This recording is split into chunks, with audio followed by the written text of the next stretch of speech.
Welcome to episode 267 of the Canadian Prepper Podcast, recording on June the 1st, 2025. My name is Eric, host of the show, based in Southern Ontario, hunter, target shooter, ham radio operator, and computer geek. So first responder, witnessed an over-reliance on emergency services during major events and started a small preparedness company to help people get better prepared for at least 72 hours, if not longer.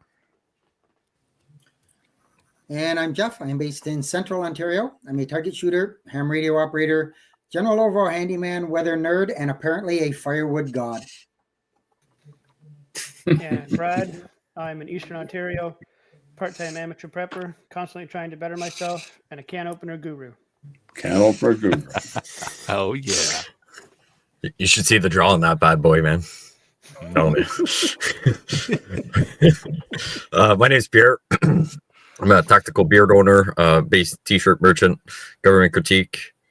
The reason we hit the explicit button every time I'm here. It's true. I'm Terry, live in sunny Central Ontario, official Grand Poobah of the Preppers Meet, starving indie author, and I mean starving, like, nobody's buying anything. Terrible hunter, can't fish. We hit a rock with the boat this week, and still a proud foreign owner. It's still working. Is that because it was downhill to get home? Yeah, it was downhill. That's why they hit the rock with the boat. Oh my God. I should send you the video. It's priceless. Please do. Please do, because if the Ford is in the water before the boat, like you went wrong way on the loading dock, I'm on the ramp. I'm just the Ford wasn't in the we'll water. up our views on the podcast YouTube page for sure with that one. The Ford wasn't in the water. Don't worry, it was good. Okay, good. We like the environment. We didn't want to pollute it. Yeah. Want to help support the show? Buy some swag. We have both the Canadian Prepper Podcast t-shirt and the tactical Velcro patch at prepperpodcast.ca. All the proceeds help cover the cost of the podcast. And if you're enjoying the show, please take a few minutes and submit a review wherever you have found us. We want your feedback, even if it's bad. We also invite you to reach out and tell us something that you learned this week. You can email us at feedback@prepperpodcast.ca. All right, so we've got some Discord content for you in this episode. Let's start out with some recent news articles, update you on our personal preps. Then we're going to get into the main topic, and we're answering some questions that were posted on the Discord channel for the podcast. Yes. So we'll move into the news. Kick her off with Jeff. All right, I've got a few, and as everybody knows here, we try not to be political, but sometimes the politics flops over to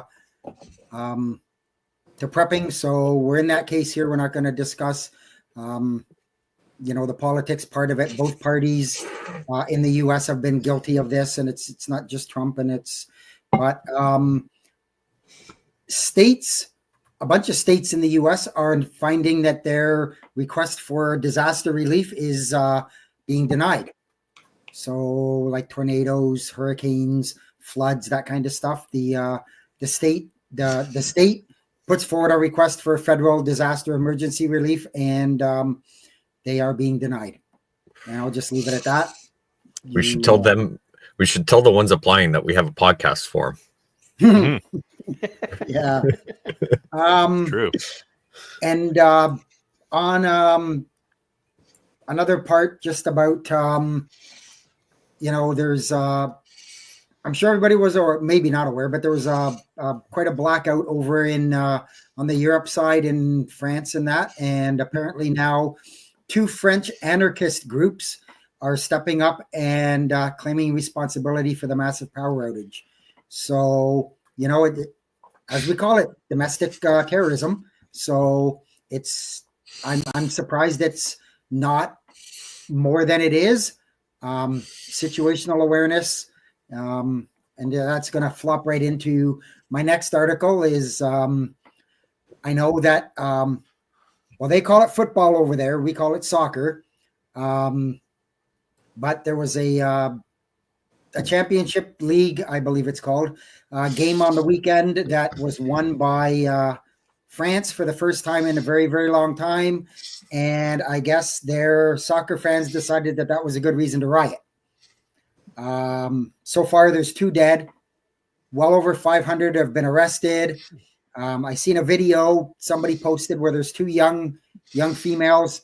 I'm saying late teens, early 20s, in a car. Apparently, they were just trying to get from a restaurant home, and they got swarmed in the riot. They busted all their windows out, smashed their windshield, and at one point they tried to turn the car over. Like come on, people, like really. Yeah. I get it. You're passionate, but like come on. These are other human beings we're talking about here, and they haven't done anything to be part of the problem. They're just trying to get home. What if that was your daughter? What if exactly. Your sister in there? Yeah. The fucking French. I swear. I don't get the mentality of sports people. I just don't. They're just nuts in the freaking head. 5 minutes. Go enjoy the sport, but don't smash stuff when your team doesn't win. Yeah, really? Yeah. So what? It's a game, man. It's a game. Anyway. So for me, while we in southern sunny Ontario are experiencing a cool, wet spring, it seems the prairie provinces are burning. There's fires everywhere out west and northern Ontario as well. But it's really, really bad out there. Yeah, I can speak just a quick little bit on that. I mean, I won't get into it too much, but it's just the way the jet stream goes. It a lot of people think it goes straight west to east. It doesn't. It oscillates up and down, and right now it's at a high peak over the prairies, which allows the warm air from the south to jet in there, and usually that's dry air too, and that's the problem. It's hot, it's dry, and when you have the dip down, it's pulling the cooler, damper air from Canada, northern Canada, down south, and that's why us in southern Ontario and the eastern side of the United States and that is cold and wet, or cool and wet. Something new every day. We'll get it eventually, but it'll take time. Of course. August. Of course. August, yeah. August. Yeah, exactly. I had one news article pop up on my phone that I figured would be good. Effective July 2025, new laws for driving, not even across provinces, but nationwide. So new regulation on speed zones and speeding in school zones, distracted driving, impaired driving, pedestrian zones. And I had to scroll through this whole article to figure out what the fuck ADAS in vehicles mean. But just things changing. Some of them, those lane changing, adaptive cruise and all that stuff is going to be mandatory in vehicles as of July 2025, regulated by the federal government. Alcohol's gone down, some fines go up, things have changed. So it would be good. We all drive to and from work. We've probably all got vehicles as preps and might do stuff. So good to get in touch with those and, hopefully not pay a $600 fine, because we could probably use that for preps. So articles in the news and or in the show notes there, just familiarize with the changes would be a good idea. Always good to know about those changes while times are good, like you said, Pierre, so that you got some more money to put towards preps than you do towards fines. Yeah, because when the time comes, those laws don't apply. But between now and then, we have to comply. Yeah. This is true. Yep. Yes, sir. All right, shall we move into what we've done lately for preps, and we'll kick off with Brad. A little bit of fuel rotation. I actually did my generator check today. Some food inventory check downstairs. Planning out a bunch of summer stuff for the upcoming, hopefully, warm months. And just living life, work. That's it. Jeff, what'd you do? Well, I acquired a couple more propane tanks. Acquired, huh? Eric, did you check your stock? I paid for them. Unlike the stuff I got from you, I paid for those. I laugh. I've kind of become the Facebook Marketplace guy. I'm, constantly checking it out for deals, and sometimes you can find the right deal, and if you're quick enough, it'll pop up and work really well. So I've done that. I with the ice storm we had and the amount of time I was without power, and I quickly came to the realization that I thought my propane preps were good enough, and they weren't. So what do? You fix the problem. Yep. You add more. So that's what I'm doing. I opened up the trailer for the summer. Got that all done and ready, and luckily survived the winter with no damage. And so no rodents. No rodents. No rodents. Nice. No nothing. And did a bunch more yard and woodwork, firewood work. Nice. Very nice. For myself, finished the ice storm cleanup. I think we're back in the pretty good shape now. Just some stumps to clean up now, and I can get to those whenever I get to them.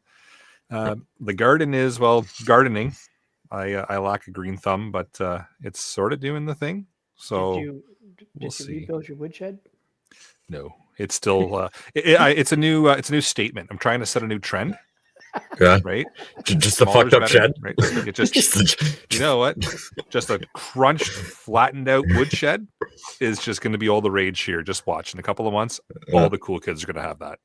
You can just pick up the sheet, put another log in, drop the sheet. It's very convenient. It's not limited to size. Yeah, I get exactly. It makes sense. Yeah, that's what I'm trying to do. So we'll see. We're for now the woodshed stays flattened, and it's just a nice reminder of the ice storm. Yeah. Because why not? There you go. For myself, learning new words due to news articles. So I'm done with the news from now on. Did some traveling for work. So I thought it was good this time. I double checked my bag before getting on the plane and leaving the house, and there was no knife in it because my truck bag became my travel bag. But on the way back, I didn't do that. So I have a bag with like work gloves, this, that, and everything. Yeah, I left a knife in that one. And then I always got into an argument with her. And they found it? Oh, 100%. Right. But the other issue I have with that is I did not know you could not take like a torch lighter on a plane. Because they kept that motherfucker in Nova Scotia. He's like, you're not allowed to do this. And I was like, this is like the 8th time I literally bring it like in my pocket, like in my bag or whatever. He's like, no, you're not allowed. You can go give it to someone. I was like, I don't live here. Yeah, like, right? Like, my wife's not standing outside, waiting. Like, I'm completely out of province. So, yeah, there was some travel for that. So yeah, that's just annoying. Yeah, did some fuel rotation. I keep cutting the grass. It keeps growing. I'm about to pave my whole backyard and just put some stuff there and like have a garden on top of the asphalt. Clovers. Yeah, like I am about to pave it. I am so done with grass. So much rain. It's growing like every 3 days. I'm like, I got to cut it again. Like there's so much rain. Little bit of food rotation due to a get together. Good times with friends and family. It was little well overdue. Had a supper last night. We made some ribs, some food, hung out with a few people for a few hours and just had some good laughs. Fantastic. So it was nice to just not get away, but just, friends, family and hanging out. So that was a nice little reset. Nice. Yeah. Me, I spent Saturday with a group of fine preppers building a sweat lodge. Now, full disclosure, I didn't do the building. I was just hanging around looking intelligent, which was difficult for me. Still, Chuck from Oshawa Bushcraft, he facilitated the build, and I put a few pictures. I don't know if Eric could get them on the feed or not, but let me see what kind of magic I can play here. If not, no. Go to the Preppers Meet Facebook page. I posted a whole bunch of them on there. And while you're there, go hook up with the Oshawa Bushcraft Facebook page or check their YouTube channel out as well. They've got some pretty good stuff on there. Nice. There we go. Yes. There's a couple of pictures. Actually, looks like a pretty good time. Yeah, we had okay. There was 15 of us there all together. It was pretty good. That's a good turnout. Yeah. Did you guys sweat at all with how cool it was? There was no sweating. Okay, yeah. No, like I was like it was like I don't know where you are, but I'm like it was chilly Saturday here. We were thinking of calling it a chill lodge, Yeah. Like, but Room nice. temperature lodge. Yeah. Nice. Well That's done. good. Good, Oh, good. awesome. Well, with that, how about we move into the main topic for this evening? And the topic this evening is going to be fed off of a whole bunch of questions that were put into the Discord by user Gonk. All kinds of good questions. Very good. Very, very good questions. They cover the gambit of Everything. just the questions we see all the time. And the suggestion was made in the topic ideas section in the Discord to just cover them all off in an episode. And I thought that was a fantastic idea. So here we are with a list of all of his questions. And he joined us just shortly after the ice storm, if I remember correctly, with a whole bunch of questions and wanting to know how to do things. And so we've got them all broken down here, and I'll just kind of throw them out. And as we throw them out, we can all jump in with our 2 cents and see where we get. I'm also going to share a link to the Discord. If you're not in there already, it's in the live chat. Come on over, check it out. Tons of good information going on in there. So Yes. But he starts out with power and energy, or at least this is how we kind of line them all up here. But of course, we all talk about generators, right? And that was a big thing during the ice storm here. But it's a relatively common question throughout anybody's preparedness journey is at some point in time, you're going to start asking questions about generators and what type of generator do I need? And do I need one that only does propane? Do I need one that only does gas? Do I need one that does gas, propane, and natural gas? Like, what type of fuel do I want? What size of a generator? Operating it, moving it around, like all kinds of really good questions that he kind of put to the Discord group there because he was seeking out the generator, right? Yeah. So fantastic questions. And, I'll kick it off with the fuel choice. Kind of, this is typical in the preparedness world. Depends, right? Yeah. But you really have to think about. Am I going to be able to obtain this type of fuel source in a bad situation where the gas station maybe isn't open or propane isn't readily available? Like we saw during the ice storm where propane trucks maybe weren't coming to neighborhoods because wires were down, so they weren't driving over them with good reason, right? But all of a sudden now you're not getting your propane, so maybe you're not running your generator, or maybe the gas station's closed. So all those kind of things you got to think about before you choose what type of fuel you're going to use for your generator.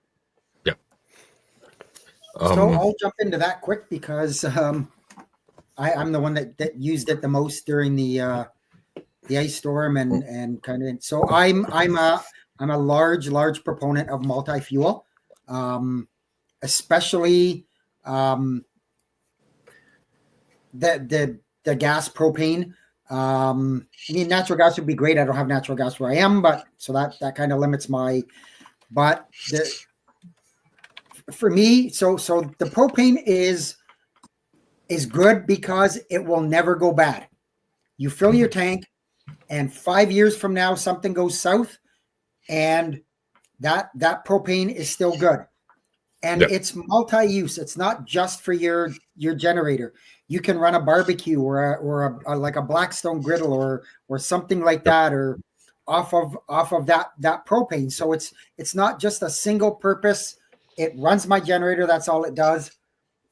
With gas, obviously, it's single purpose. You're running, and you have to continue to refresh that gas, make sure that it's in good shape, or it starts to cause problems with clogged carburetors and needle valves and all that kinds of stuff. So, I'm a big proponent of multi-fuel, and propane is at the top of my list on that. Makes total sense. So it's a lot easier to go to your neighbor's house and take their propane tank than to go siphon gas out. No, but like you know what I mean. Like you're not wrong. Let's say your neighbor's gone. You know they're not there. You need propane tanks. You know he's got 2 barbecues. Like you can go take it and be the good person and replenish it and say hey, thanks. Like having your barbecue where gas, you got to go siphon it out. It's a pain to carry. As Jeff was saying, you got to replenish it. I'm actually doing a science experiment with 2-year-old gas right now in my lawnmower, and it's still working. It's not great, But no, I was just like, it's a fairly cheap lawnmower. I can rebuild it for next to nothing. But I was like, no, I had a propane. I have had this gas can since last spring, and I'm still using it. I haven't put fresh gas in, but I'm like, I'm trying to see how the grass cuts and everything. Like, on a side thing, I'll rebuild if I need to.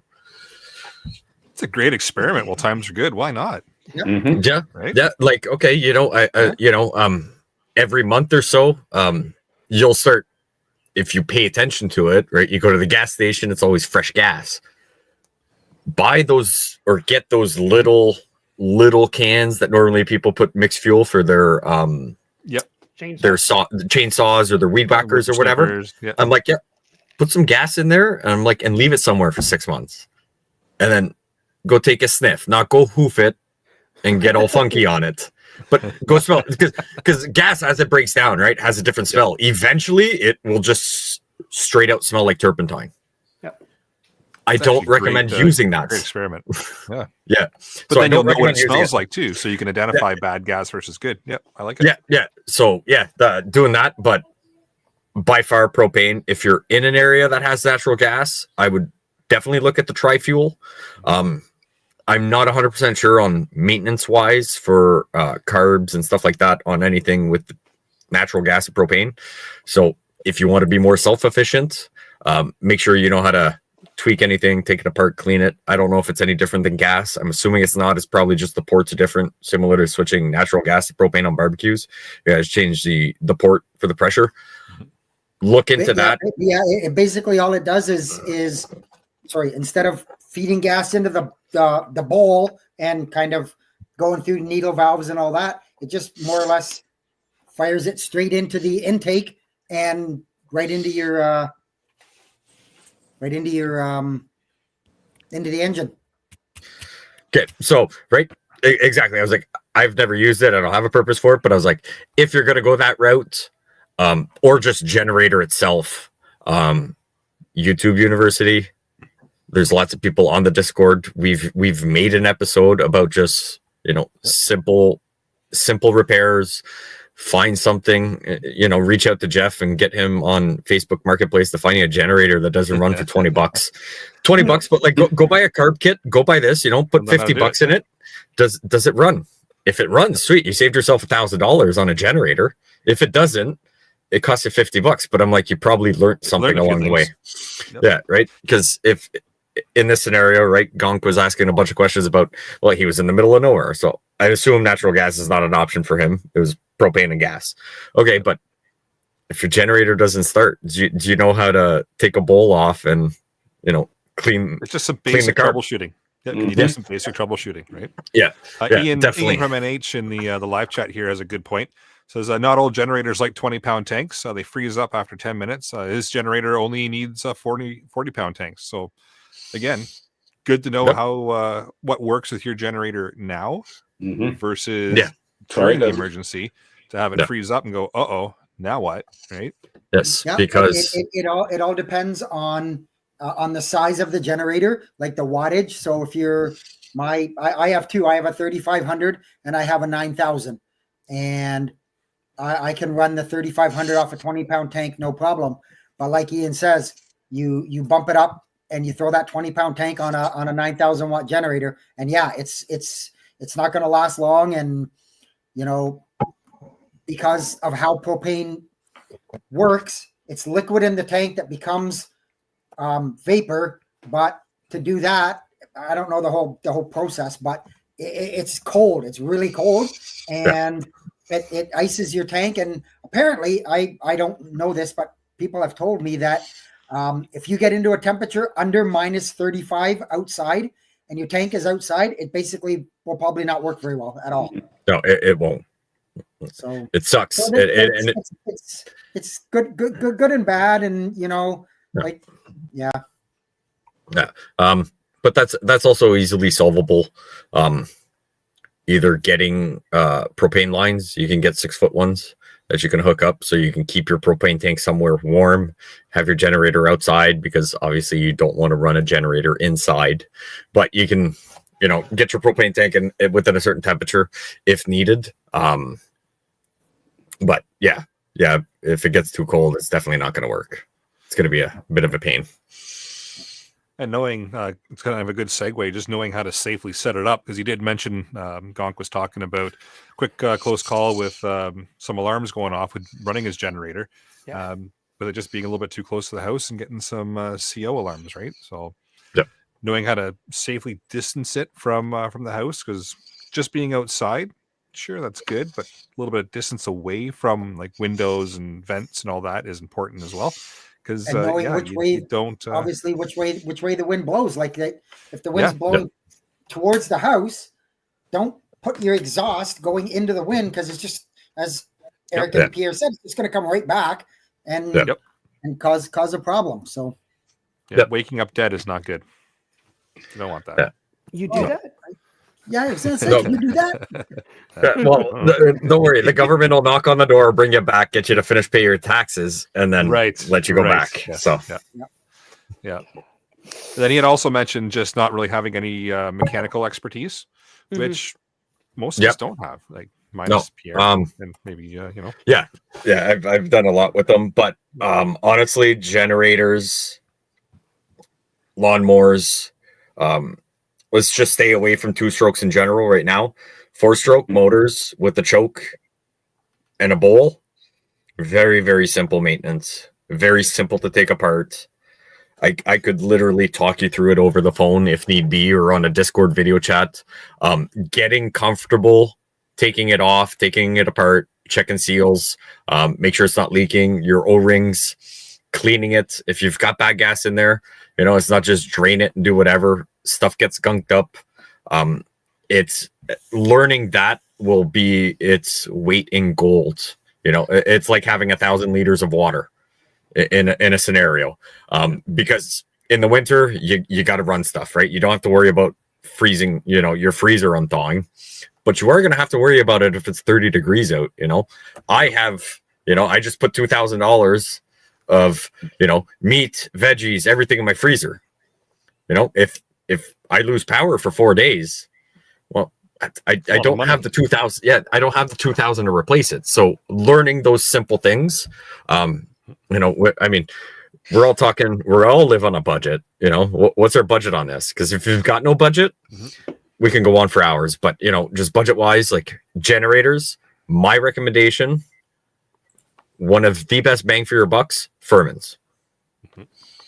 I personally tell people to stay away from Champion.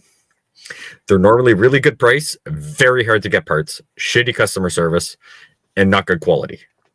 They have seemed to have gotten better, but they were impossible to find parts to rebuild carbs, redo anything. Furman's have been very reliable. Generacs are very good. And if you've got the money and you want something good, 100% go buy a Honda. You're not going to beat it.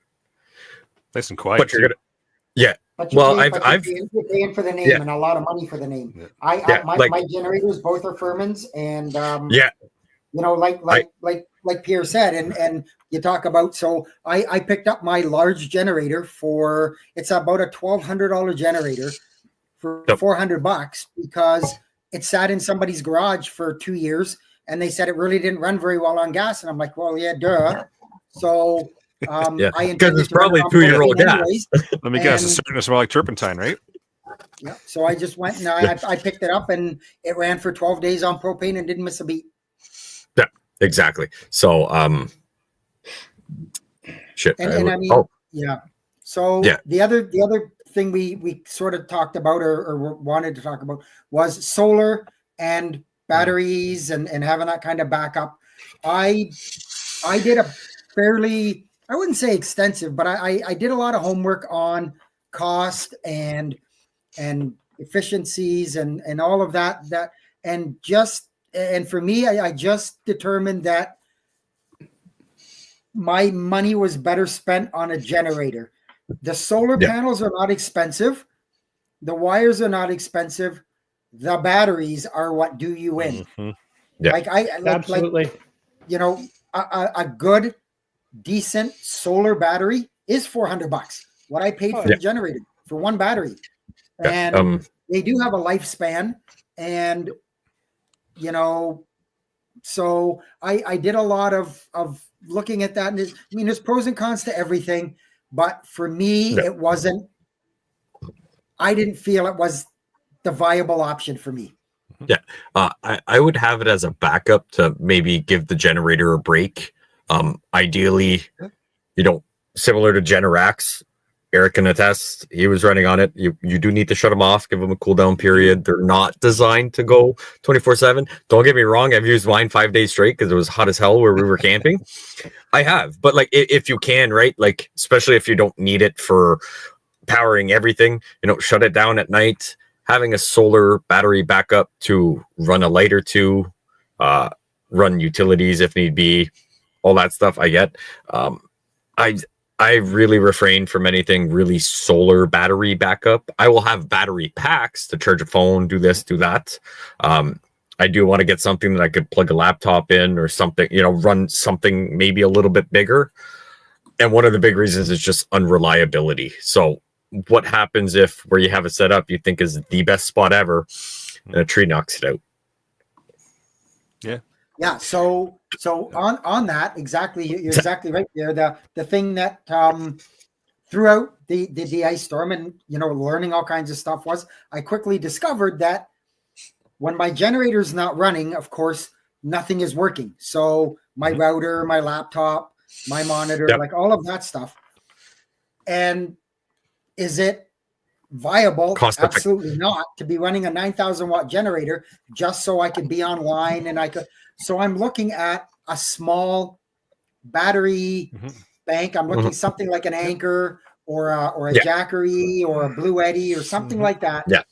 That I can use between running the generator to continue to have that stuff if I need it. I mean, it's not necessary that I have to have it. It's nice to have, but and then when I am running the generator to cool my fridge and my freezer and run the water pump and do all that stuff, I'm charging that battery. So makes total sense. I 100% agree with Jeff. I think that would be better off, in my opinion. Good, reliable generator, a system like that compared to solar and backup batteries. It's my 2 cents. I could be 100% wrong, but that's where I would put my money in.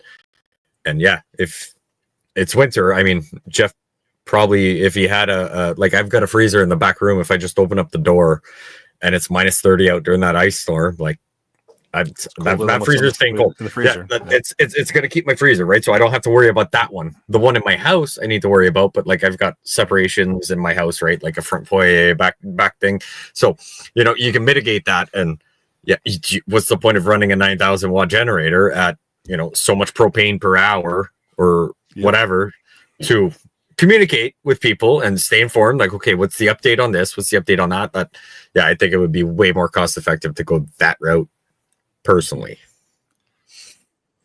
That makes total sense. Yeah. Moving in the next section here that he talks about is water, which is another popular prepper topic. And really, it's his main concerns were backup water, with filtration life straw type of setup, right? Life straw, yes, for life straw. Yeah, just yes. Have a bag full of life straws. You're good. Yeah, life straws. That's Ian's favorite. Next. You'll be very happy to hear that. Yeah. Next. Things like a lot of people learn throughout this ice storm with the big power outage that are on well systems that no power, no water. Nope. Right. That's an issue. And just being able to reliably have that clean drinking water. It's great when it's, the power's on and everything's running and you can turn the tap on and the water just comes out and all is good. But once the power's out, how are you going to get that water out of the well, or what kind of water are you going to have if you're not able to get water out of your well? Are you going to have some kind of a backup ability to get water? Because that's hugely important. There's a bunch of different options, and of course, me being on a well, I looked at all that as well, and there's some manual pumps. If your well isn't too deep, there's manual pumps that will just sit on the top of your well pipe and your well cap there, and they're freeze proof, and I forget the price now, but I mean they weren't cheap. Don't get me wrong, They weren't cheap, No. but Were they fairly Buy one, reasonable? Buy one, they were, scry I, ones. I thought they were fairly reasonable. Okay. There's other pumps, and I can't think of the name off my head, but you would have to do a little bit of plumbing to do it, but it's an indoor, just a hand crank pump that cranks, and I'll find it and throw it in the Discord. Yeah, that'd be good. You can use that, and the beauty with that is if you put it between your, like, so you run it kind of around your pump, you can still pressurize your system and still have some pressurized water without having to stand there all the time and crank it when you can, pressurize the system. Interesting. And, Are you talking about the you know, flow jack? I'll tell you one thing, being able to flush your toilet goes a hell of a long ways to mental, as well as just the whole, There's the whole aroma associated with it. Like, let's get around it. The whole aroma, for sure. Or, I mean, you can flush it, but there's also ways that you can just pump a bunch of water in the back. But it's like you got to get that water from somewhere. Yep. Whether it's through your well or you're melting snow or whatever, all that uses time, effort, something. So, yeah. And he asked the question, or the comment came out. It may have even been me, I'm not sure, but about the importance of 100% reliability in clean drinking water. And we've done a prior episode on ways to purify water to have it be potable and drinkable and not give you the craps for a week. And so, especially if you can't flush the toilet. Yeah, that's a problem. And Really shitty situation. so yeah, it's back there if people want to look at it. But there's way. I mean, it's unfortunate. There's a cost to everything, and the cost keeps going up, unfortunately. But you gotta, sometimes you gotta budget and and do what you can, but get your priorities. What's a priority? Ask me. Water's 100% of our priority. More than just drinking, but way more important than food. I've said it before. A lot of people buy all these food in a bag and stuff like that. Well, what are they? They're either dehydrated or they're freeze dried. And either way, to make them edible, you have to have water to make them edible. Absolutely. So Absolutely. if you don't have water, they're useless. Yeah. Water, food, and somewhere dry, away from the elements. Yeah. So you're talking about the flow. Those jack are. So we only do about 3 days without water. Are you talking about the flow jack pumps? That might be that might be it, Brad. It might be a flow jet or whatever they call it. It actually is in the Discord. Okay. Yes. And Ian, I think it was Ian from New Hampshire, was the one who stuck it in there. Pretty sure that's who put it in there. And I looked into them as well, and they are decently priced. You can get different depths to your well, and you can get an add-on pipe system to go down even further, but it's going to take you a little bit more to get the water up. But I thought they was a good idea. Definitely a good idea to get one of those. Good to know. Before we keep going, Pat in the bunker did put up a good one. He's got a heated pad for his propane tanks. Oh, and that works. So if they freeze, but you need something to turn the heat pad on.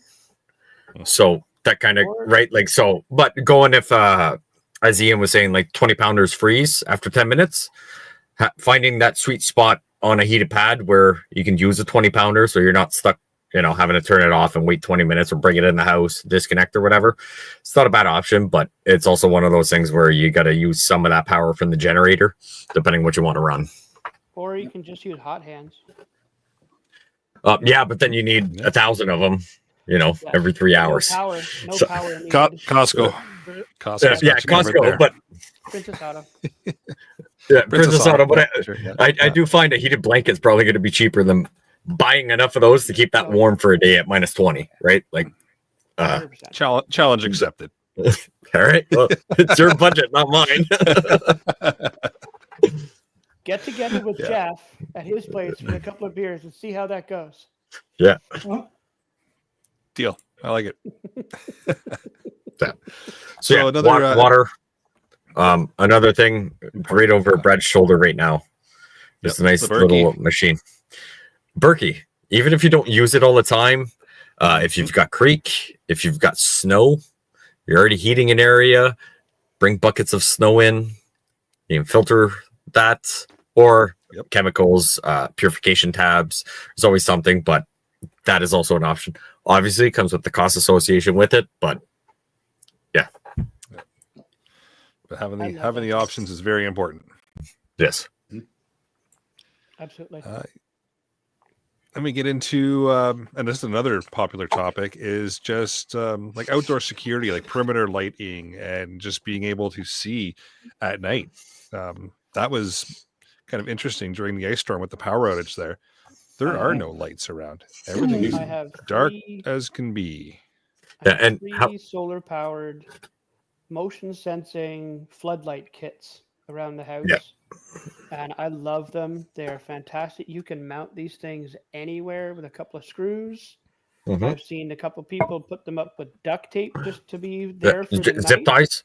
Yep. Zip ties, duct tape, anything. A piece of string, piece of baler twine, a couple of screws, a lag bolt. Maybe your wife holding it up there for a couple hours. It's all good. At least it'll be a lot fucking quieter in the house. Actually, Oh, boy. I hope she's not listening. I put one of those up at the trailer actually this spring. I got it. It was at Costco. I wasn't intending to buy it. I go in and there's a whole bunch of them sitting right there. I believe it was $39.99. It's solar powered, as you say, Brad, motion activated. It's got 3 different pods on it, so you can adjust them separately to where you want the light to go. And I mean, it's not, you're not going to land an airplane with it, but it was decently, it's decently bright. And as long as you've got a spot that you can put the solar panel that's going to get some decent sunlight to charge it, I think it works really well. It'll let you know when you're going out if there's a bear, a raccoon, or a skunk close to the generator while you're going to swap propane tanks at 11 o'clock at night. Something to light up in such a low rate. He did make that comment in the Discord that he went outside and there was something out there and he could hear it and he could smell it, but he couldn't see it. Well, if that thing is close enough that you can smell it, you got a problem. You need to get a big problem. Yeah. So, Brad's been over to my house. I've got these. They're very small. They're only like your little size of those little deck lights. I think I've had those for about 4 years. They're solar powered. Nice. Yeah, we're 4 or 5 years. I think it was $30 for like 8 of them. So I've got them in the backyard. Same thing, right? If they go off, there's something in the backyard. But when I let the dogs out, they walk around and we've kind of got a position that we can see them wherever they are in the backyard. Make sure they're not running after, a raccoon or something. So you've got the big floodlights. You've also got small ones. So if you're in a very rural area, depending where you're going to be situated most of the time, or depending on your house, those small ones, if there's enough light, you might be able to have them off in the distance and let you know that there's something coming before it gets to your backyard, because they're very cost effective. Those the spike lights, those little garden lights that I have, on a spike, little light, solar panel. You move them around to where you need to if you needed to, but that would be another good thing to, in a power down situation, put those further out on the perimeter. They're not motion activated, but at least they give you some light and you might be able to see some shadow and the path to you. No, lighting's important, and it's it's tricky to kind of get just right because everybody's scenario is different. Oh yeah. Right, but even like these guys here, little flashlights, those little Costco guys, fantastic. Those are the Duracells that you can have the battery pack in it or the batteries in it. Yeah, those are fantastic. I just threw a link in the chat there for the exact Costco lights that I bought. Oh, nice. You can nice. look at, and they're $39.99. They're $40. They got a solar Yep. panel, like I say, they got 3 separate panels. You can adjust them in whatever way you want. Yeah. You know, it's not like I say, it's if you're looking to light up an airport, not going to happen. But Nope. it But gives you enough light in the yard. You can see what's out there. You can, you know, and you can, and again, Yeah. you can, you know, adjust the sensitivity of the motion too. You want it to come on for absolutely everything, or do you want to turn it back a little bit if they get a little closer that it pops on? Yeah. But it's an option, something to look at. yeah, absolutely. No, good to have a little bit of an early warning system, right? You know something's up. You know something's there. And if it wasn't something from your house that had just gone out and headed that direction, then something else is out there that you don't know about. So fantastic to have. Funny enough, let's segue into the next one where he says he's got wife, kids, and pets. That's another fantastic alarm system. Yeah. Also can be 100%. very annoying because they won't stop barking because themselves farted and they heard something. So, right? Like it's finding that happy medium with the pets. But Well, I thought you were talking about wives there. But, you know, no, but- I'm sure everybody's been through it, and I'm not saying that, but I really noticed when the power was out and there was no traffic, you could hear a pin drop from 10 miles away. Like it was 100% just good. so. You're right. Yep. That pet is going to hear every somebody steps and cracks a branch. They're going to hear it. You're going to hear it too. But you know, and it, I can see how that would freak people out. Yeah, and 100%. Yep. everybody that's had a pet, if you're stressed out and there's a lot of panic going on, your pets tend to react to that. So if you're hyper alert and your dog picks that up, now your dog's even hyper alert. Double That hyper all of alert. a, that all of a sudden, Eric's dog hears me coughed east of Ottawa, which is way further, right? Because like just that, but you know, but having those lights, right? It's like I have no problems not going outside in a situation where I don't need to. But your pets are probably going to have to go, depending on your pets. If you've got a dog, so those lights we were talking about, how aggressive is your dog or territorial is your dog? That if he hears something, is he going to listen? Right. So that all falls under training and everything. And I'm not going to tell you how to train your dog, but you know, like these are all things where the outside light perimeters is probably related to, hey, I've got pets. Yeah. So. And he mentions just stress testing your preparedness plans, right? Like the ice storm really did that for a lot of people. And like I think we've all pointed out when we talked about just going through the ice storm, finding little weaknesses in our plans and changing and adapting accordingly. But even just every once in a while, flip the breaker in the house and just test your stuff and see how you do. Right? See how you make out. Right? Like, one weekend, get home Friday night, turn everything off, like charge everything up for the weekend, go downstairs, flip the breaker. If you don't like it, go to a friend's house because we're doing a test this weekend. See how it goes. And obviously turn it on about 8:30-ish Sundays so you can come on the podcast and let us know about it. Yeah. Of course. Yeah. And I got a feeling there's probably an elephant in the room that a lot of people don't want to talk about. Like, as prepared as you are, potentially the boredom of not having Netflix, TikTok, Instagram, Facebook is probably a bigger stress than like, I wasn't able to flush the toilet because I got to go outside and melt a bit of snow. I have a feeling that's probably addiction, cold turkey. Yeah, Let's call it what it is. Call it what it is, right? Yeah, 100%, right? And absolutely.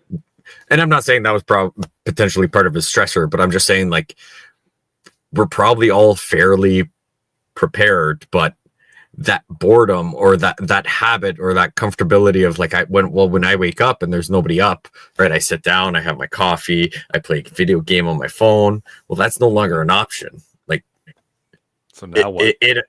So now what, right? Like, so now mentally it screws with you. Yeah. So, right. So that's another factor that is associated with, like, you know, the stress test. Like, okay, but a lot of habits are changing, or comfortability, or just what you're used to are just no longer a thing because it's not available. Yep. So huge mental impact for sure. Yeah. Something to be ready for, right? Yeah. And then, yeah, even during the ice storm, we saw it happen with the cell towers going down, right? And like internet service going down and just everything all of a sudden. And in a very short period of time, I'm still surprised at how quickly cell service started to go down and how quickly we lost like internet access and all that with having the generator being able to be self-sufficient and power our stuff. But just being ready for that and having some kind of a plan, cough, cough, ham radio, you know, it's fantastic, right? Yeah. Get that plug in there somewhere, huh? Oh, it's you know, comms and radio is coming up soon. 100%. That's why we left the last hour of the show for, right? Like we got to get through the rest. You know, we're at 50 minutes now. I figure we go for at least 2 hours tonight because we're gonna get the radio here shortly. But you know, just being prepared for all that stuff, and even Alan always used to talk about when he was on the show is just having that deck of cards or having that board game or having something ready to go to just help kind of fill in the downtime, right? Because there's going to be some. Yeah, right? So 100%. Just filling that in and keeping your mind active and not focusing on what's happening at the moment and just kind of escaping for a bit. It's important, right? If you've got the cards and the kids are at someone else's place, I strongly recommend strip poker as a thing to go by. Pass the time. Okay, well, what you do behind closed doors, Yep, it's totally up to you. I am not Depending on coming to your place to play strip poker. Thanks for the invite, but I'm going to. The power is out. Eric's like, I'm not going to Pierre's place. Nope, not happening.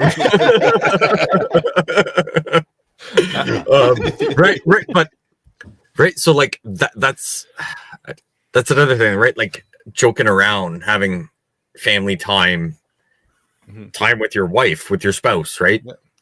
That's the thing. Like if you guys are normally like, okay, you get the kids to bed at 8-9 o'clock at night and you get to hang out with your wife for an hour or two, whether you guys just sit there and send each other memes, you know, sitting on the same couch or whatever, like that's going to play a factor too. So you've got to figure out how to get yourself sane to keep the kids sane in that scenario. 100%. And yeah. No, absolutely. And there's a thing in here like for kind of equipment and gear. So yes. You know, maybe you can get out, maybe you can't. When the ice storm happened here, you know, I could go one way on my road, but I could not go the other way for the trees. There was just no way. It was one way in, one way out. And the one way in was dodging trees and dodging downed wires and stuff like that. So, you know, it says attract and needed for snow removal or general utility. Yeah, general utility. I think it was Pierre put a thing in there. You're looking to maybe put a PTO, a power takeoff for people who don't know what that is. For power, you can buy PTO generators that would run your house, absolutely. But again, you got to have fuel to run that tractor, or you don't have any. You don't have any hydro. So it's kind of again, it's that catch-22, which one is important, which one is, you know, and if I don't know. Yeah. But we also put in there recommendations for reliable a fire kettle or a cooking system, something that's not barbecue. I don't have it here, but I bought one of those. It's just a single burner that runs on a butane can. Mm-hmm. I bought at Canadian Tire. I believe I paid again like $40 for it. You can buy a 6 or 10 pack of the butane cans, and you know, if you have to, I mean, that for me is the backup for the backup for the backup. That's the wood stove, the barbecue. Now I'm down to this, and I think if I get down to that, things are really bad. But it is what it is. Boils water and cooks food for you. Yeah. So I'll even go further than that. When we went hunting, we had access to a property where there's blinds everywhere. We were glamping hunting, right? Like it was fancy. So just like, okay, well, it might get cold. I'm like, well, what can I have up there for like a heat source? And I was like, hey, I know what it is. So I got in touch with my local propane dealer, said, hey, you got any tanks that are clean, like gutted, you guys aren't doing anything with? Yep, $5 a tank. I went home. I took torches to it. I cut a hole in the top. I cut a hole in the side. And I put one of those round barbecue grills that are $5. Now I can feed this thing with wood. Anything I need to burn. And I can cook outside. Are you starting to build a gasifier? I know what he's after. No. No, I'm looking to just cook food and boil water, right? I had to say it for Scott. I had to say it. For Scott. If you say it two more times, he's going to arrive. So. Right? Oh, I'm sure he's listening, and he'll chime in now. Yeah, right. But like that butane one, I have the exact same one, Jeff, and it's sitting right behind me. It's under a few things, so I'm not going to get it. But yeah, I have that. But it's just one of those things where I'm like, those expired tanks. Call your local propane places, those refill stations. We've got 4 or 5 of them close to us. Like, hey, you got a 20, 30 pounder that you guys aren't doing anything. They're already sandblasted, or they're not sandblasted, but they've taken the valves out. There's no gas. If you're worried about it, a long stick with the flame, drop it in because there's no valve, and then cut what you need and you can make what you want. So you've got a propane tank that's just sitting around, doesn't weigh anything, but another way of cooking that you can kind of cook under shelter and this and that. Very easy. So yeah, we did that where we had that in the corner. If we needed to, we had some dry wood that we could make a little fire to stay warm because it was cold on some of those days. So very budget friendly for that. Yeah, very budget friendly for that. Had in the bunker there says he took the side burner off of his grill and made it into a single burner unit. Yep. There's probably hundreds of lots of people who are throwing away barbecues that have a side burner on it. Absolutely. Yep. You'd be surprised how many people are throwing away a barbecue because all they need is the new elements in the middle that you could probably get on Amazon for like $60, and it's like a $700 barbecue. So yeah, we'll also go there with barbecues. But yeah, that's another fantastic idea. So we build your own. As times are sort of getting short there, but we talked a little bit about comms and radios and having emergency stuff and like that. So I happen to have this fancy little radio here that I may or may not have purchased from Rapid Survival. RapidSurvival.com. Look at that. Look at that. It's a crank radio. Like we've all got them right here. Like so for the audio listeners, everybody just grab the little crank radios and put them up to the camera as Jeff showed his off. It's the crank radio. It's AM, FM. It's got weather. It's also the beauty of it. It's got a light. That light is very bright, by the way. And the alarm some is USBs on the side of it. You can charge your phones or do stuff like that with it. And little solar panel on it. Yep. And it's just if it's nice and sunny. You need it. Yep. There's a little solar panel on the top, or you can just crank it. And it's. I would highly recommend everybody has one of these for something. Absolutely. Because he puts in there he's living in a communication dead zone. Well. These work. That's fairly confident that this would work, and you would get, if nothing else, you're going to get a station somewhere, and you're going to be able to get reliable information from. Hopefully, we're talking media here, but you would get some reliable information about what is going on and stuff like that. So as long as it's not CBC, you're probably safe. But this is by far your cheapest option to get information. Sure, you can get I don't know how much it is on Rapid Survival. This was an Amazon special. I've had it for about 2.5, 3 years. I think I charged it when I got it because I was like, that's pretty cool. And like I just turned it on and I was like, motherfucker, the light still works. Yep. They're fairly robust. Right. And then we can go down the rabbit hole that Eric is twitching right here to get into. A couple more hours for a few more hours. There's all kinds of options, right? And he does mention one interesting thing that he kind of asks about is non-ham alternatives, right? So like your police scanners, like we touched on our crank radios, but CB's one right? Those are still around. You might get some local comms for that. Uniden scanners. So that's a manufacturer, like a name brand. But they make all kinds of scanners. So you can maybe grab one of those. They receive only, right? So you can set it for local area and listen to things. All kinds of different options you can do for radio.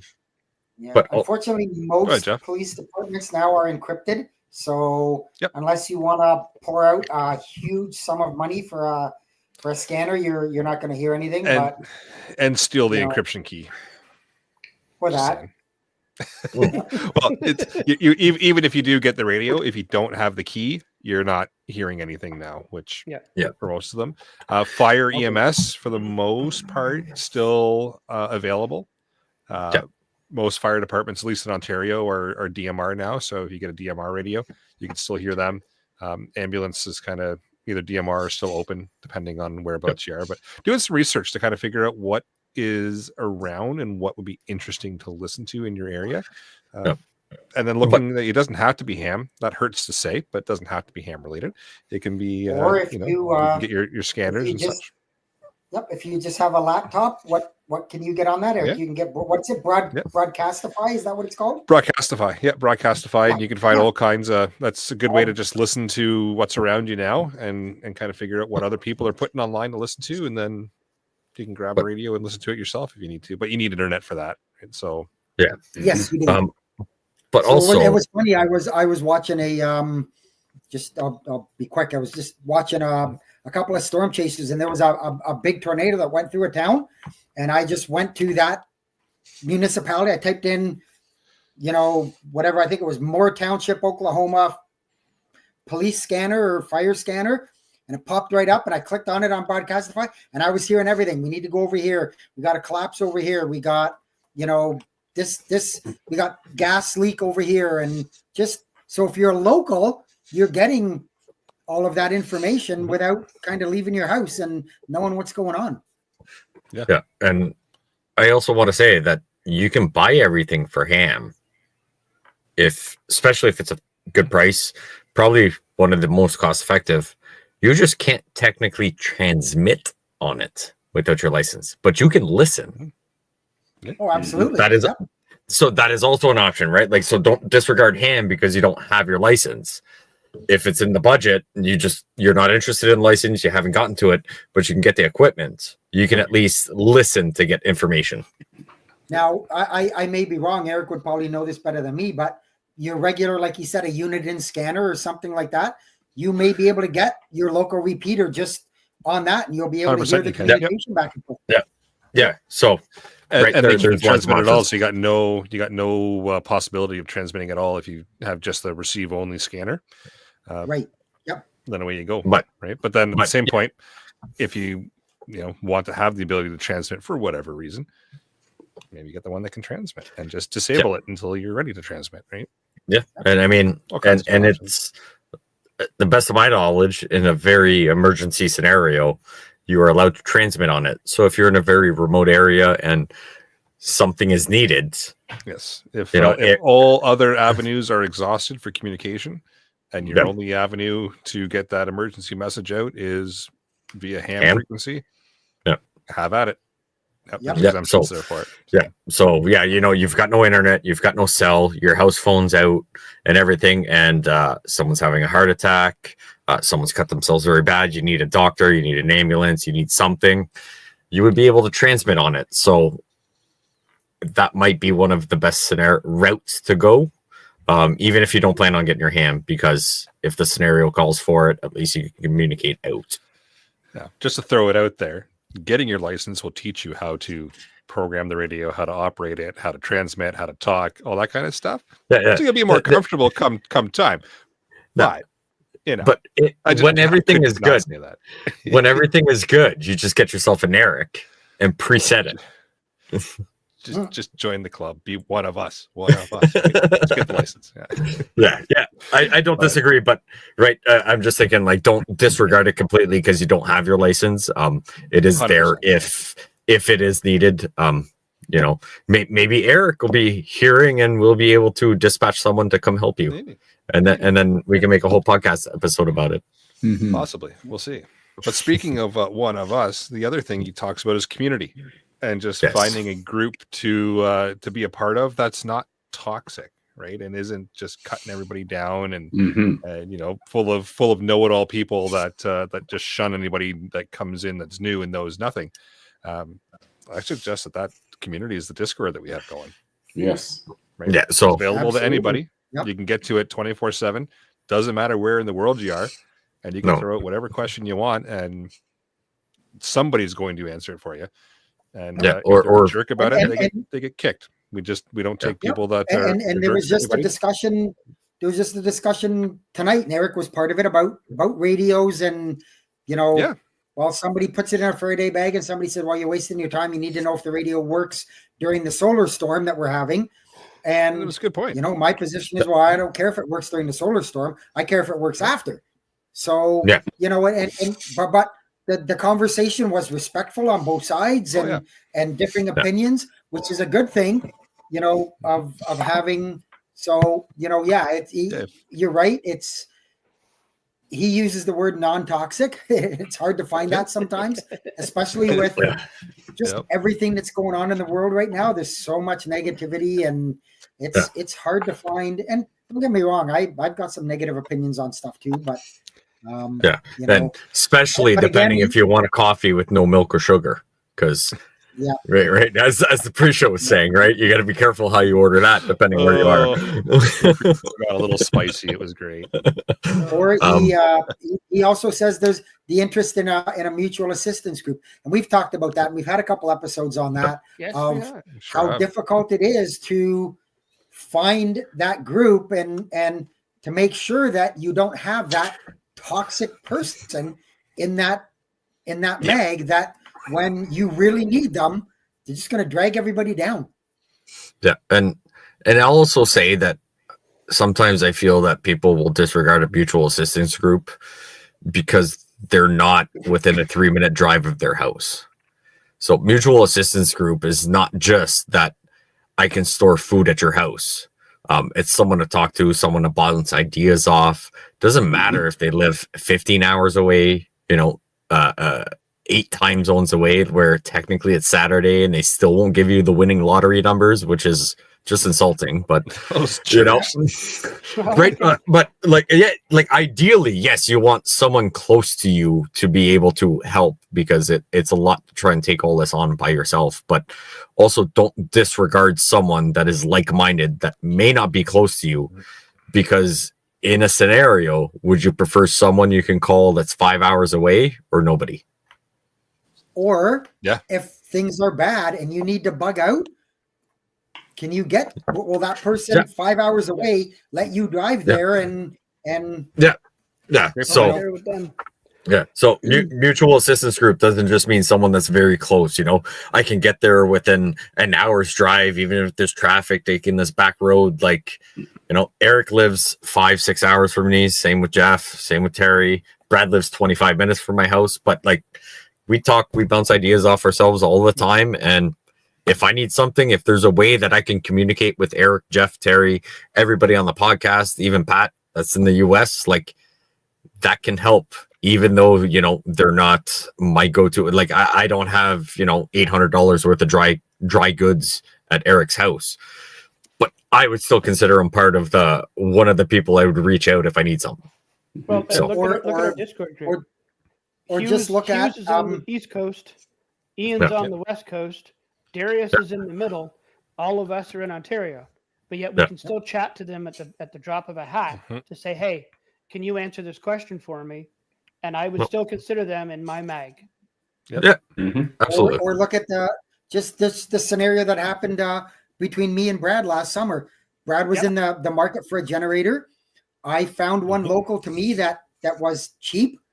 Brad went ahead and made connections with the person and did the e-transfer, and I went and picked it up and met him at the preppers meet and dropped him off the generator. And I mean we're 5 hours apart, but we made it work. We made that. Well, look at you, Jeff. You got the canner. The Pierre went up. Yeah, exactly. Yeah, absolutely. I went and picked it up. It was 20 minutes from my house, and then I had to go down to work, not too far from Jeff's place. So met up with him. Here's your canner. Cost nothing. I was already going down there and everything. So So I do feel that a lot of people will have a very narrow view of a mag. Yeah. Right. Think outside. And the box. we can't not mention What's Maple that, Terry? Buffalo while we're talking about all this as well. Just, Yeah. it has to be said. Yeah. Has to be said. Has to. So I guess the last thing he had on there, and I think there'll be varying opinions on this, is is night vision, and is it good? Is it bad? Is it? You ask 10 people, you're going to get 10 different answers. Personally, I don't see the need for it, even though I live in the outskirts of town. It's very dark where I am. I don't know. I don't. For me, I just can't see the justification of the money Cost for that. Yeah. But that's just me. Yeah, and don't take my word for it. You have to do it yourself. You have to do your own research. We say that all the time. We give you ideas, but it's up to you to pull the trigger. It's up to you to make your own decisions. And so that was something that somebody brought up in the Discord, was about him getting night vision, and I'm like, Yeah, for the cost. Completely depends on your scenario. Completely depends on your Absolutely. scenario, your Yeah. training, what you're looking to do. Sorry, Brad, go ahead. Jeff, you can't see the value in it because you don't have a pair of night vision goggles to see the value of it. Yeah. I mean, that's logical. So for next week's challenge, Jeff is going to talk about the night vision he bought this week. Nope. Right. Go ahead, Eric. I was just going to say it completely depends on what it is that you plan on using it for.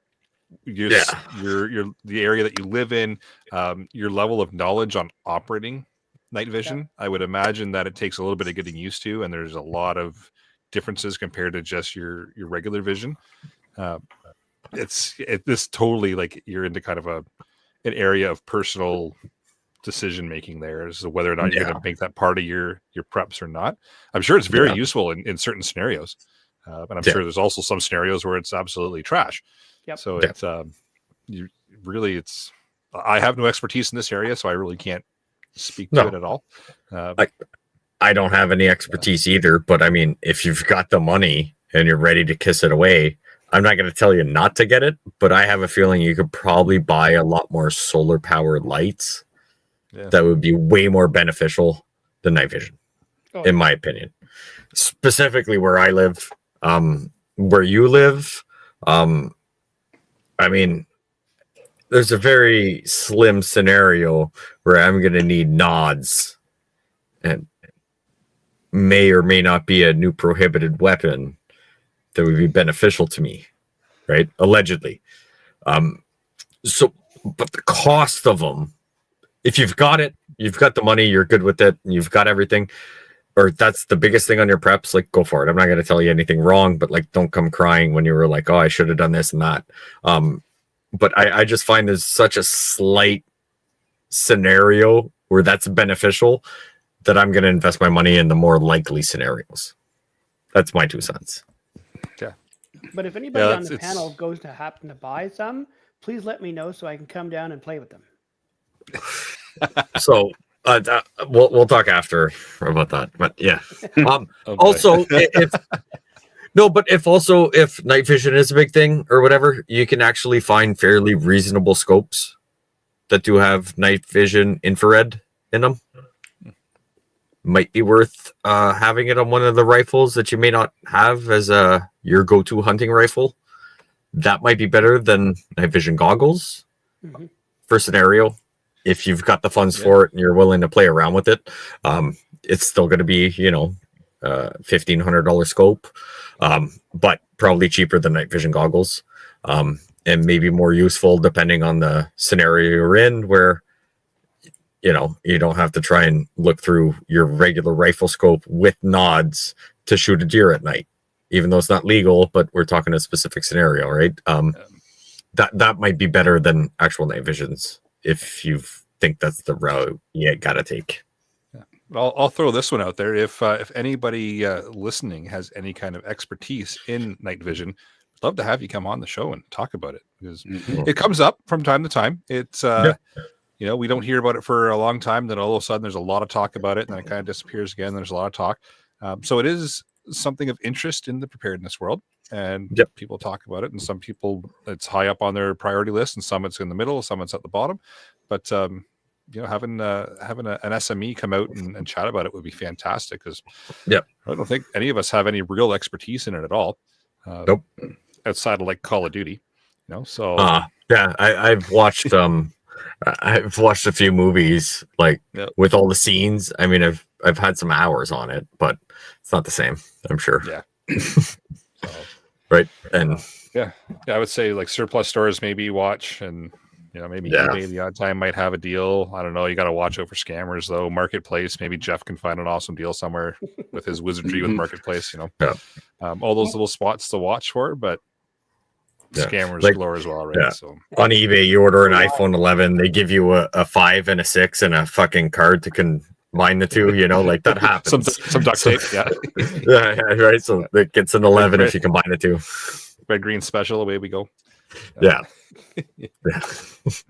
But yeah, that was the list. It was fantastic topics and fantastic questions, and lots. It stirred up a lot of really good discussion in the Discord, to the point that it was suggested that we talk about it and make a full episode out of it, which we've successfully done. It's if nothing more, get out and join the Discord. Go ahead, Jeff. I was just about to say that, as Eric said before, if you've got something and you were looking for advice, I'm not saying we have the best advice, but I think we have a good group of people who are from different varying backgrounds of being able to provide some direction and some assistance, and you know, some knowledge. Get your questions on the Discord, and if it gets a little bit of traction, we can make a show out of it. No problem. Yeah, 100%. And don't be afraid to ask the questions, because everyone's friendly and looking to help in there. Zero tolerance for assholes in there. So if anybody gets chirpy and gets stupid, we just kick them. Yeah, which is very fucking surprising. I'm still in there. Yeah, well, because for the most part, you're helpful. For the most part, there's sometimes where I'm like, I'm typing something out, and I was like, I'm on the preppers one. I was like, just delete and disregard. Like, we obviously we encourage good discussions. There's going to be some respectful arguments. That's totally fine. It's when we started getting into disrespectful world and people being jerks and arseholes to each other that. We can be a little bit of smart asses with each other. Oh yeah, 100%. 100%. There's nothing wrong with that at all. But if people start to go over that edge, they we just don't tolerate it, right? Because we're all in there to learn and just get information from each other, right? And help each other out. That's what it's all about. So, like we said, happy to make an episode about it if we get a lot of good questions out of it, and us for sure. We'll do a full episode, because why not? I'm looking for a good rabbit hole we can all go down that we haven't thought of. So like that like I want someone to recommend something, you know, something that like someone says and be like, how did we not think about it? And then all of a sudden we have a 2.5 hour episode. Like that's what I'm looking for. Like that's the challenge for everybody. Come up with something. I think our longest episodes have been like the ham radio episodes, so we have to be able to surprise. I know, weird, right? Totally strange. Who would have thought that I'd go on and on and on about radio? It's strange, but yeah. So if nothing else, check out the Discord, get in there, and chat away. Absolutely. So with that, let's move into upcoming events, and we got Terry. Well, we got 6 weeks away to the annual Preppers Meet. It's coming up quick. Coming up close. Wow. It's getting there. So mark it on your calendar. You know, July 11th to the 13th at the Slovenian Hunters and Anglers Club just near Alliston, Ontario. It's going to be great. Plan on being there. I put the website in the comments there, so go have a peek at it. And training schedule's up. Still a little bit of flux going on with it, but for the most part, it's there. And some of our speakers, keynote speakers, it's going to be Tracy Wilson this year. If you're a gun person, you know who Tracy Wilson is. So come on out and meet her. And it's going to be a good event. Great venue, good food, lots of fine people, make some great connections. When you talk about your mutual assistance groups, that's where you're going to meet people. That's a good spot. It's a good spot to start. Oh yeah. We might even be doing an episode live from there this year. That's the rumor. That would be nice. Be cool. We'll see what happens. Right on.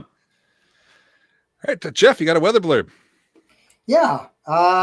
So it's been a couple of weeks, obviously, since we've been on it, things going on. So it's been pretty active. There's been a lot of severe storm activity. I'm going to go back when I mentioned there at the very beginning with the, the jet stream and the ups and downs. Well, that's where you get the severe storms. You get the warm inflow up that meets with the cold air that comes down.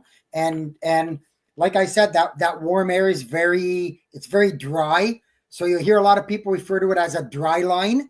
So you've got the dry line, and then you've got the cold, moist air on the front side of it, and it meets the dry line, and that's when you get active storms.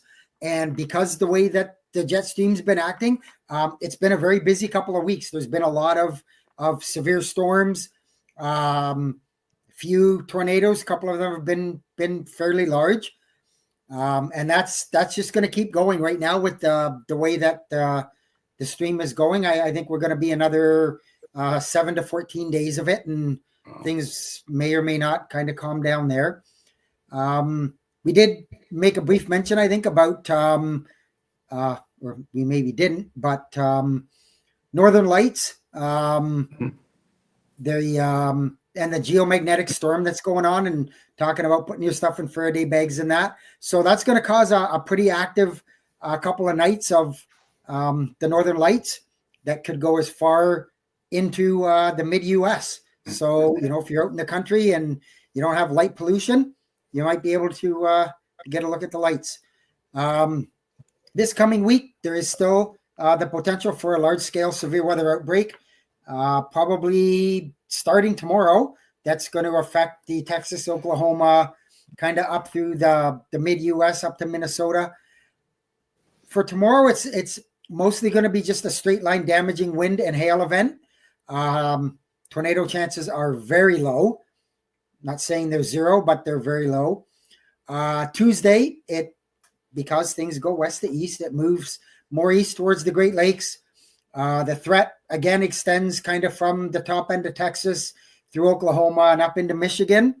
I think Tuesday has a higher probability of tornadoes than Monday. I don't think we're looking at a tornado outbreak, but certainly a higher chance on Tuesday. Wednesday and Thursday, it calms down, but we're still going to see isolated storms in the Northeast and the Ohio Valley. And coming up next week, we could see another increased risk for severe storms in the Southern Plains in Texas. So, we kind of mentioned this radio. It's a weather radio. If you're in the States, get a NOAA weather radio or some other way to get alerts for severe weather. And I know it's funny to say as preppers, but have a plan. Have your plan for what you're going to do when you get those alerts and where you're going to go. And yes, Pat, I did say moist. Moist. Awesome. All right, we've got deal of the week. So as we were talking about preps, both of these are at Cabela's. We've got the I think they're the 50 cal. They're the plastic ammo cans that come in a tray. So I think the 50 cals. They're 3 of them come in a carry tray, and then they've got the mini ones. So they're the fairly small ones. They're not the 30 cals, but they're smaller. Carry tray, they stack very nice. I've got about 6 of them under my bench here. I have 2 of them upstairs, and I have one in the back of my truck that I have a bunch of snacks with. I call it my Tacti snack. Fantastic deal. We were talking preps. We didn't get into if the bug out scenario. Kids, wife, dogs. You can have those things pre-packed with snacks, socks, underwear, games. Something dry, something all those things, they stack nicely. Yes, they're plastic. They're not the metal ones that everybody wants, because if you drop it, it can break. They're fairly heavy duty, but they are on sale right now at Cabela's, both of them. About $30 each, or 25, I think, for the small one, or 25, 20-ish. I'm not opening up the links. But yeah, I have them. They do work fantastic. They're also fantastic for range days. You can put all your hearing protection, some ammo, cleaning stuff, or whatever. You know, it's fairly easy to get it in and out of the house. So, well worth it, in my opinion. Yes. And Jeff, you had a link in there too? I did. I don't know if it's so much of a deal, but I think the price is decent. If you're in Canada, Costco.ca, they have a Harvest Right freeze dryer. It's the 4-tray, and it's on for $25.99. You know, as I said, I've looked at Yes, Facebook Marketplace stuff, and you know, if you're looking at a freeze dryer, you're looking $3,000, $4,000 people want. I think the price is fairly reasonable. Yeah. Yes, they're expensive, and they're not for everybody, and that. But I if you're looking for something, that might be an option for you. It's another popular item, though. A lot of people in the preparedness world try to source them and find them and just can't. So the fact that Costco's got them available right now, Yeah, fantastic. and I went into the business center where they have them in Ottawa, and it took everything in me not to like, oh, you guys got that credit card application?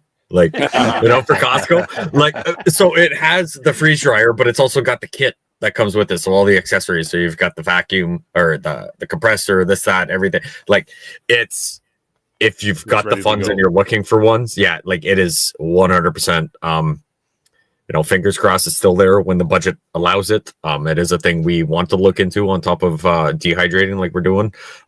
Yeah, they're very good, reputable company for it. It's not a TMU special.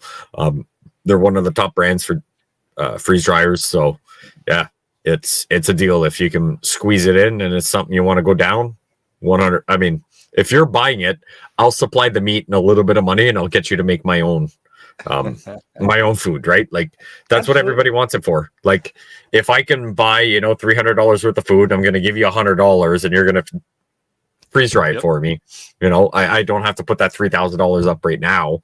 I wish I could, but if not, that could be a business venture, depending on how big your mag is. If you're the one with the money, or everybody can chip in. You know, another way of looking into it. So yeah, for sure.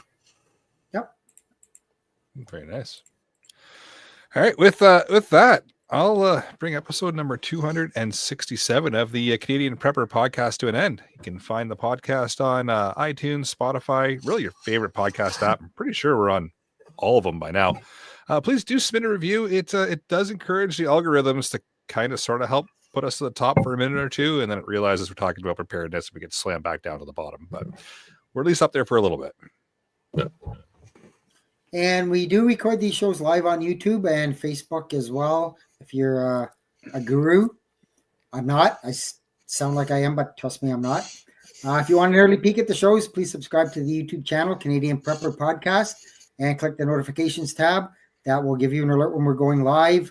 Anybody has any questions or wants to reach out to me, and if Eric's in a giving mood, it's email is feedback@prepperpodcast.ca.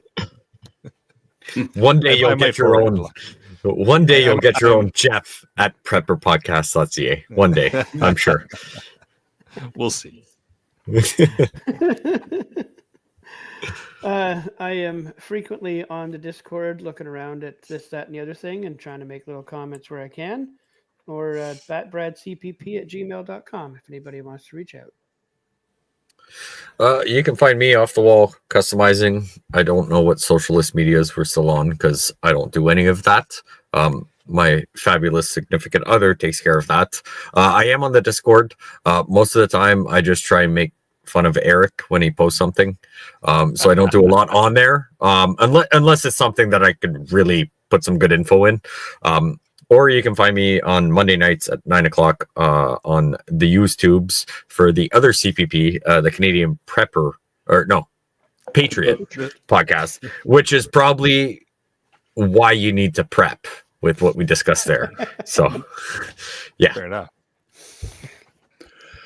And for me, you can reach me on the Preppers Meet Facebook page if you do Facebook, or my email at terrylblackmore@hotmail.com. Can I say that word? Anyway, Yeah. I said it, and that's It's not coffee, so I think you're good. Okay. I think you're all right. You're all right. Oh, jeez. Please check out Rapid Survival at rapidsurvival.com. You can get me there on the live chat. You can also email me at feedback@prepperpodcast.ca. So thanks for joining us. Until next time, be prepared, stay safe, And keep learning.